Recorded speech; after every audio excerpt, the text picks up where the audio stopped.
Good evening, viewers. Night here, bringing you some of my Foxy thoughts. By now, I'm pretty sure it's no secret that I'm a fan of the Muppets franchise. Whether or not you agree with the firing of Steve Whitmire, what do you think of the relationship between Disney and Frank Oz, or think that Muppets Now was the latest failure in recreating the Muppet Show, you can't deny the charm and appeal of the titular characters. And that's what makes the franchise work in my opinion. The characters' charm and relatability.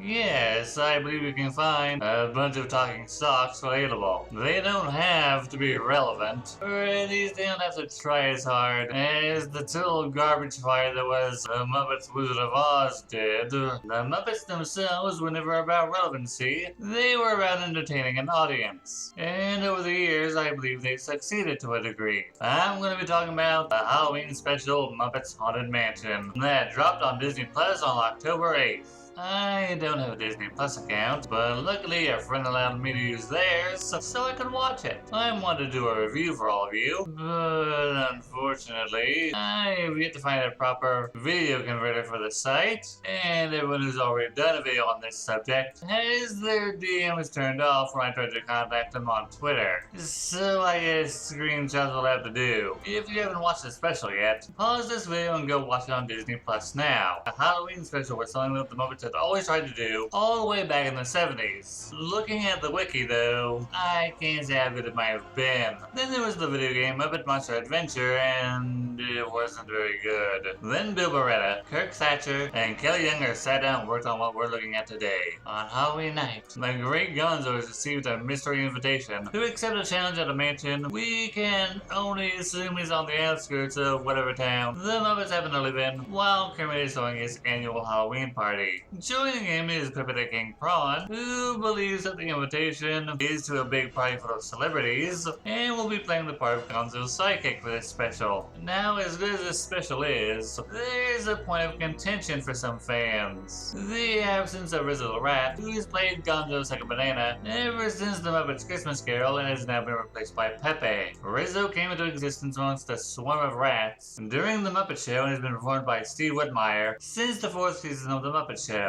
He only became a main character during Muppets Take Manhattan, and was paired with Gonzo in the Muppet Christmas Carol, and has played the part of his neurotic, cowardly, gluttonous sidekick ever since. Since Steve Whitmire's firing due to not liking where he felt Disney was taking the Muppets, Rizzo has more or less become a silent background character. He does appear in the special, but it's in a non-speaking role, despite Bruce Lenoble doing what sounds like an impression of Steve Whitmire's Rizzo voice for another rat who's paired with Yolanda, who's basically considered in the fandom the maid to Rizzo's Mickey. I don't think I was ever a big fan of Pepe when he debuted on Muppets Tonight, but he does a serviceable job as Gonzo's little buddy in this special. This wouldn't be a Muppets production without celebrity cameos, and the first begins Darren Criss in the role of the caretaker. Despite what you might think of Glee, Darren delivers us the first song of the special, Rest in Peace, and is wonderfully keeping in tone with the spooky spirit of the Haunted Mansion, basically using the epitaphs of tombstones from the original ride as lyrics. The only original character in the song is a novelist named Mary, who died when she ingested some of her quilling. While she does call out to Gonzo and Pepe to stay at the end, she does so in the most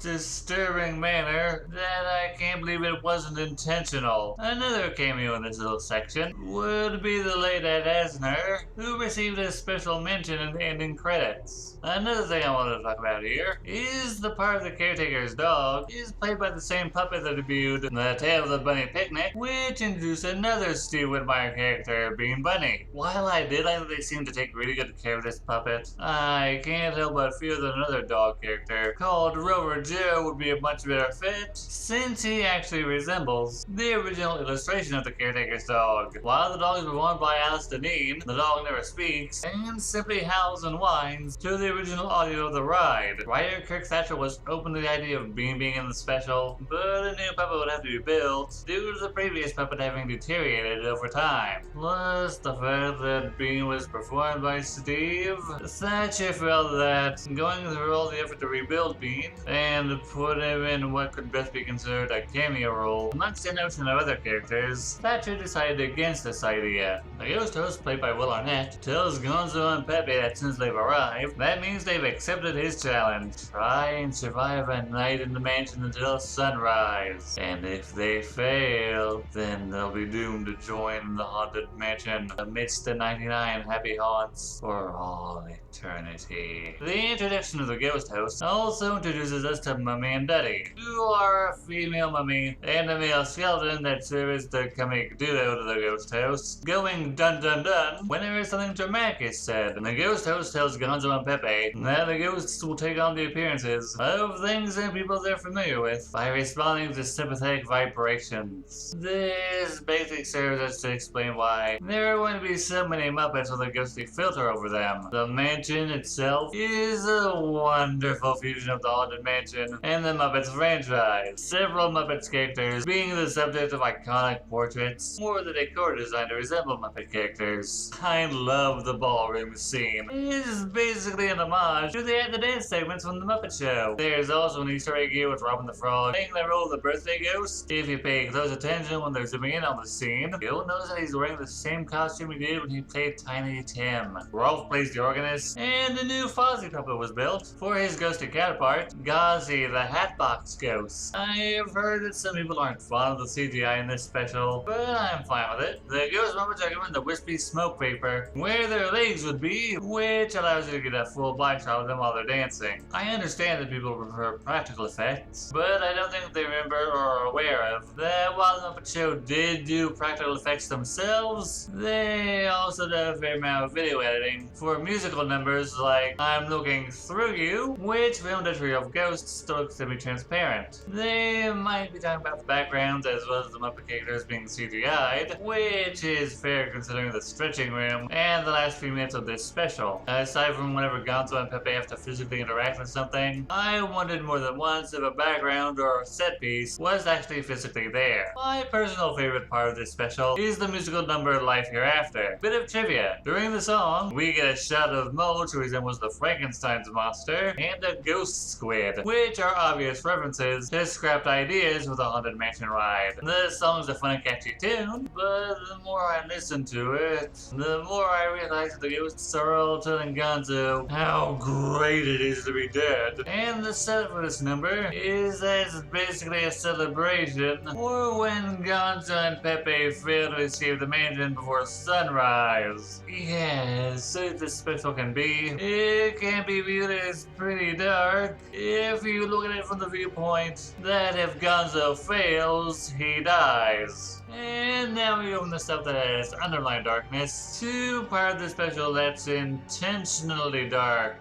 Pepe still wants to leave, but when he meets Constance Hatchaway, he immediately falls for her.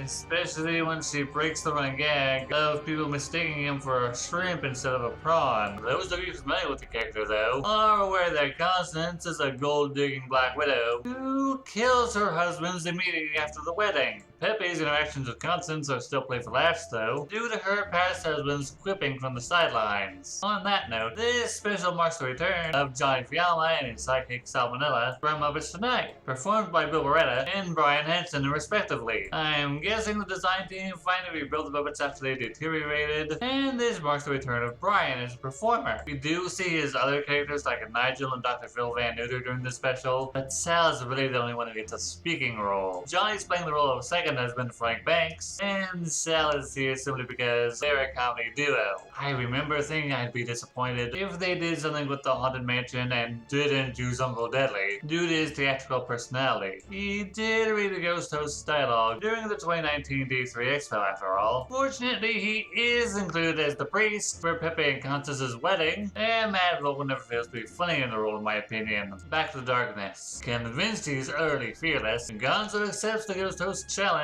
to enter room 999. Inside the room, Gonzo discovers a mirror that brings his reflection to life and starts talking to him. Gonzo doesn't find it scary at first, but his reflection taunts him, telling him that he's all alone in the room and showing him what's going on at Kermit's party, leaving the blue weirdo unable to be heard or seen. Things get right down horrifying for any kids that might be watching this special when the room causes Gonzo to age so rapidly that his nose shrinks and shrivels up. He loses most of his fur, and his hands are reduced to bone. They made sure to make this puppet as ugly as possible without trying to scare the kids too badly. I think what sells this scene is how performer Dave Goelz is able to go from his regular lighthearted Gonzo to his sinister reflection without missing a beat. This all causes Gonzo to admit something to himself. He's afraid he'll be trapped in the mansion, that he'll never see his friends again, and unless he's doing dangerous stunts, that nobody will care about him.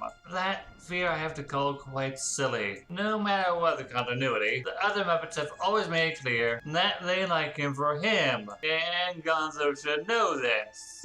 Anyway, admitting his fears causes the room to undo its effect on Gonzo, and he's ready to leave the mansion. But when he's told about what's happened with Pepe, Gonzo decides to risk failing the challenge in order to rescue him. Is this special worth all the hype it was getting? Well, the fandom thinks that this is the best thing Disney's done with the Muppets property yet, so I'd say so. It clearly knows why people enjoy both properties, and I can't really say whether one property overshadows the other or not. It does make pop culture references, but it does them as quick little jokes, rather than cramming them in there for the sake of having them, and any mature humor it may have is actually quite subtle and clever. The humor is charming, the musical numbers are fun, and while I can understand why most people wouldn't like the CGI, I feel when it works, it works. It's an enjoyable 50-minute watch that I highly recommend if you have kids, or if you're a fan of the Muppets in the Haunted Mansion. This is Night Eye saying thanks for letting me share my thoughts. Please share yours with me.